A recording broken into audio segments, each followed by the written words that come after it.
മനുഷ്യ സഹജമായി ചില സാഹചര്യങ്ങളിൽ തെറ്റുകൾ സംഭവിക്കാം.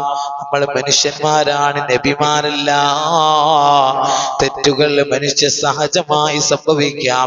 ഇനി സഹജമായി സംഭവിക്കുകയാണെങ്കിൽ ഉടനെ നമ്മൾ ഇസ്തിഗ്ഫാർ ചൊല്ലണം.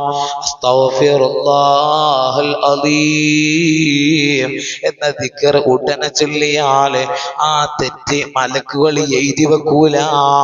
അത് അല്ലാഹു നമുക്ക് പുറത്തു തരുന്നതാണ്. അല്ലാഹു സുബ്ഹാനഹു തആല നമുക്ക് തൗഫീഖ് നൽകി അനുഗ്രഹിക്കുമാറാവട്ടെ. അതാണ് പ്രിയപ്പെട്ടവരെ, എല്ലാ ദിവസവും രാത്രി ഈ ഒരു സമയത്ത് 9:30 സമയത്ത് നമ്മൾ ഇസ്തിഗ്ഫാർ ചൊല്ലി ദുആ ചെയ്യുന്നത്. അല്ലാഹു സുബ്ഹാനഹു തആല നമ്മുടെ മജ്‌ലിസ്